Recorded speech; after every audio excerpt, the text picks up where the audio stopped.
Maaari mo bang mabuhay isang tao na hindi makagawa ng kasalanan? Maaaring mabuhay na hindi makagawa ng kasalanan? Opo, opo.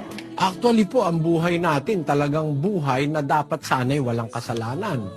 Eh si Kristo po walang kasalanan, nabuhay siya ng malusog eh. Pakinggan nyo sa unang Pedro 2, ganito ating mababasa sa 22. Na siya'y hindi nagkasala o kinasumpungan man ng daya ang kanyang bibig. Kung siya po'y magkatawan tao, wala siyang kasalanang ginawa o nagsinungaling man ang kanyang bibig, wala. Nabuhay siya. So yung tanong nyo, maaari bang mabuhay ang tao nang hindi nagkakasala? Eh mas maganda nga ho yung buhay na hindi ka magkakasala kung pwede.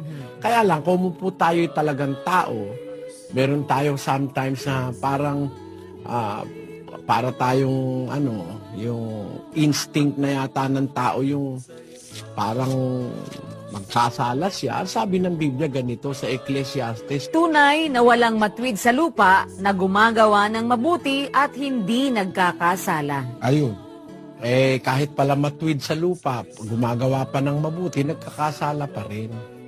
Yan po ang kalagayan ng tao. Ang totoo, si Kristo lang naman po ang hindi nagkasala. Kaya yun ang katunayang hindi siya tao eh. Kasi ang lahat ng tao nagkakasala. Unang Hari 8:46. Kung sila'y magkasala, laban sa iyo, sapagkat walang tao na di nagkakasala. Kung mapapansin nyo, sabi ng Biblia, walang tao na hindi nagkakasala. Pero si Kristo po hindi nagkasala dahil hindi naman siya talagang tao eh. Nagkatawan tao lang siya. Pero tukante tao, sabi ng Biblia, walang tao na hindi nagkakasala. Kahit matwid pa, gumagawa pa ng mabuti, nagkakasala pa rin.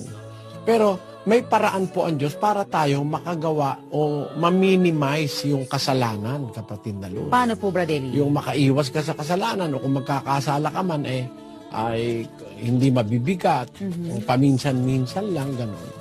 Nasa 119:11 ng awit. Ang salita mo'y aking iningatan sa aking puso upang huwag akong magkasala laban sa iyo. Ayun, yung salita ng Diyos, yun ang kailangang maingatan sa puso. Yun ang kasi ang pampigil sa pagkakasala eh. Ang katunayan sa unang Juan 2:1, ganito nakasulat. Mumunti kong mga anak, ang mga bagay na ito ay sinusulat ko sa inyo upang kayo'y huwag magkasala. Kaya mayroong kasulatan yung salita ng Diyos kasi ipinasulat niya. Oho. Ang mga sinusulat ko ito upang kayo huwag magkasala. Meaning, ang talagang pampigil sa kasalanan yung salita ng Diyos. Saan mo ilalagay? Sa puso para huwag kang magkasala sa Diyos. So, magkasala ka man, siguro hindi na mabibigat, hindi na sinasadya. Yung mga bunga lang nung nabigla ka o kaya hindi mo alam o kaya bunga ng kahinaan, yun naman pinapatawad naman ng Diyos yun.